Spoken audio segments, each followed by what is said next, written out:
po si Grenz Lu. Mga po, si Nea Espinel. Ug kami ang inyong scout.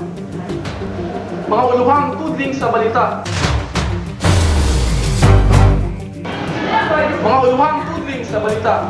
SK Federation President April Maridaya, mihimong mga lakang para sa kalambuan sa Batanon sa Dakbayan. Kadayawan Festival ay malang puso atong Chief Inspector Matthew Bakay. Sa atong police report, natagaw ng mga minor de edad, kuyog ang sa kabayo gidako. Nagsaulog sa iyang adlaw na tawhan, ipugpo. Pesto, umiawhag sa mga Dabawenyo nga magsuporta sa ibukan sa turismo sa Dakbayan. Detalye sa balitang lokal. Ugod karong ditukan sa SK ang paghimo ug mga lakang aron mapalambo, mapahapsay, matagaan ug igong pagtagan ang mga batagon ngadto sa barangay levels. Atong susiyon sa report ni Robbie Rose de Melietes.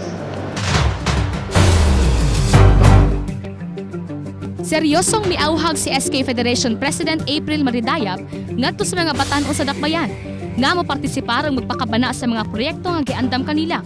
Hugot karong gitutukan si SK ang paghimo og mga lakang aron mapalambo, mapahapsay ug matagaan og igong motagad ang mga batan-on ngadto sa barangay levels. Kiniluyo sa kamatuuran matud pa ni Dayap na dili makit-an pag-ayo ang mga konkretong proyekto alang sa mga batan-on. Sa moment god sa SK Federation Office, ang concern na good more on katong i-regulate o i-monitor itong mga SK shares sa barangay levels. So what we do sa mga level is to kanang really encourage all the SK chairmen sa ilang mga barangay na to actively or kanang be involved yun sa kalihukan sa batanon sa ilang barangay. Wala usab gikalimod sa konsihal nga daghan sa mga batan-on karon ang wala nagpakabana o wala masayod sa mga kalihukan sa SK. Apan tungod hinuon niini, nagpadayon ang SK na muhimo og mga igong tubag alang sa kalambuan sa mga batan-on ning Dakbayan. Ang amog yung plans, syempre katong sa sports development program, itong comprehensive sports development program sa SK Federation, sa environmental awareness and protection program, katong mga seminar and katong awareness program sa mga SK chairs o SK officials kung how can we kind actively protect our environment.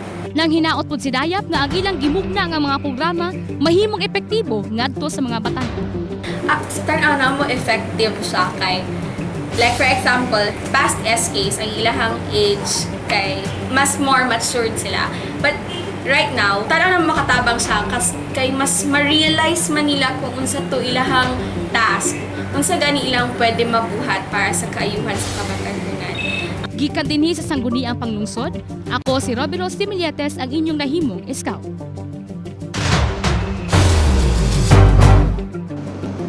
Nagmalampuso ng pagsaulog sa Kadayawan Festival, pinaagi sa hugot ng pagpatuman sa seguridad at intimidad ng mga kapulisan. Natambayan yung maayong plano sa mga nag-organisa sa maong kaliukan. Ani ang report ni Scout Rona Bongong. Nagmalampuso ng pagsaulog sa Kadayawan Festival, pinaagi sa hugot na pagpatuman sa seguridad nga giimplementar sa mga kapulisan, katambayayong ang maayong plano sa mga nag-organisa sa maong kalihukan, ang pagtambayayong sa mga nangulo sa Kadayawan ug sa mga kapulisan na himong maayong sumbanan sa kalambuan sa maong selebrasyon. Gikan dinhi sa Dalang San Pedro, kauban si Erickson sa kamera, ako si Rona Gokong, ang inyong nahimong scout. Dapat ang unong kabinor de edad, kuyog ang usa ka bayan ng ituuhang bugaw, dini sa dalang Quirino ng syudad, samtang nagkakagaw sa Agapion.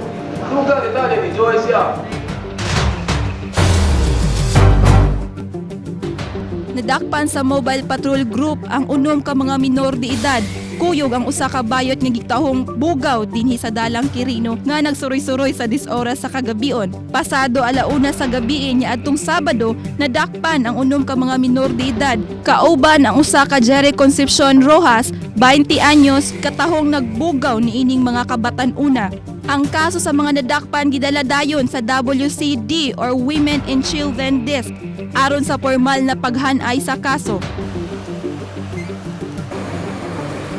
Gikan diri sa San Pedro Police Precinct, kini si Joyce Yap, ang inyong nahimong scout.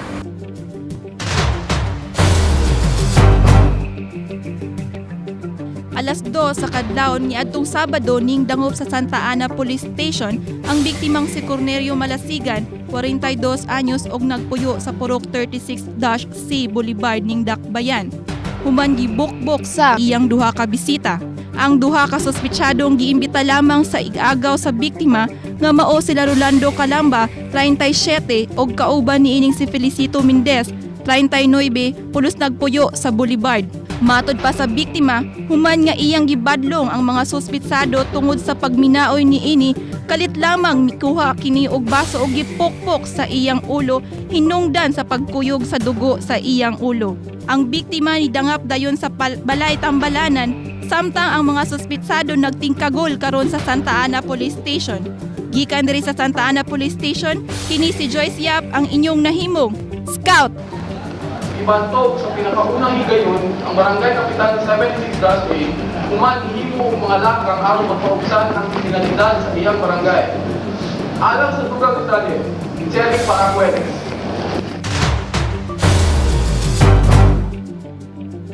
Gibantog sa pinakaunang higayon si 76-A Barangay Captain Robert Ulan-Ulan, human siya mohimo og lakang aron mapaubsan ang kriminalidad ug ang mikailap nga problema sa ginadiling droga sa iyahang gisakupang barangay. Tungod niini, si Presidente Gloria Macapagal Arroyo ni plano paghatag og dungog kaniya isip most outstanding barangay captain. Ug sa katapusang higayon, siya misaknit og mensahe ngadto sa iyahang mga gisakupan ug lakip na ngadto sa iyahang mga kaubang barangay captain. Ug gikan dinhi sa Times Beach Matina, kauban si Jeffrey Nadella sa kamera, kini si Cheryl Paracueles ang inyong nahimong scout. BIMP Yaga naninguha nga mas makapusgan ang industriya sa turismo aron kini makapanhimbasog sa ubang mga nasod. Dugang balita ihatag kaninyo ni Scout Jeffrey Nadella. Gipahayag ni Mindanao Economic Development Council Senior Economic Development Specialist Robert Eric Borge nga ang BIMP Iaga kon Brunei, Darussalam, Indonesia, Malaysia, Philippines, East Asian Growth Area naghatag gayud og igong paningkamot aron magmalampuson kining ilang ginadamgong mapakusgan ug mapalig-on ang industriya sa turismo aron kini makapanlimbasog sa ubang nasod ug sulod man ug gawas sa rehiyon. They have a very important role to play because sinabi nga before, there is strength in numbers, and so long as we are united and so long as our efforts are coordinated in spurring growth and development, we can hope for a stronger local and sub-regional economy. So kaya nga we have the BIMP Iaga already in place, and then one of the strategies of the BIMP Iaga is to strengthen the tourism industry. We know that the tourism industry contributes to billions upon billions of revenues to governments who are successful in their tourism programs. Kini ang iyong tigbalita, Jeffrey Nadella para sa Scout. Bakbakan sa Rizal Park ng Balampuson ang mga tugang itagay sa among pagbalik.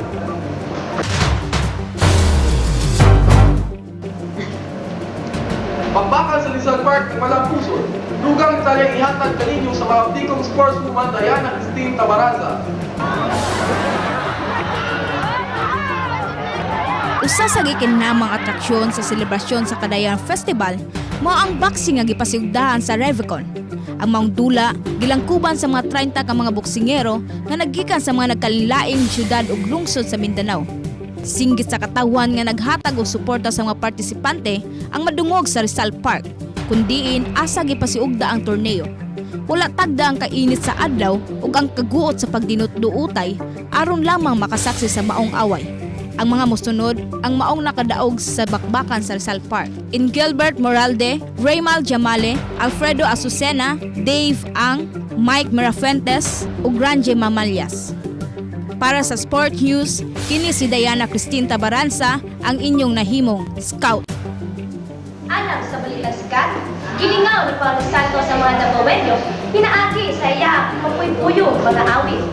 Alang sa dugang katikaran, ani atong starman, Jeff Dizon. Isa sa mga iladong acoustic performers dinhi sa nasod, bibisita dinhi sa Davao aron haranahon ang mga Dabawenyo pinaagi sa imong mga anindot ug romantikong mga awit.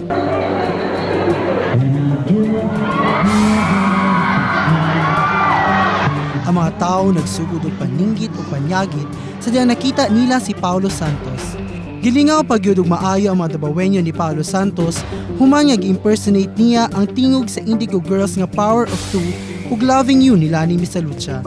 Apan ang maong pasundayag dili makompleto kung dili niya kantahon ang mga kanta na nagpaila sa iya nga Mr. Acoustic, ang Moonlight Over Paris ug Close nga gihimong jingle sa Close Up. Kini ang inyong starman Jeff Udison ng inyong nahimong Scout. Kato ang nagakop sa mga balita. Kini si Renz Lu. Ug kini si Leon Espinel. Ug kami ang inyo. Scout!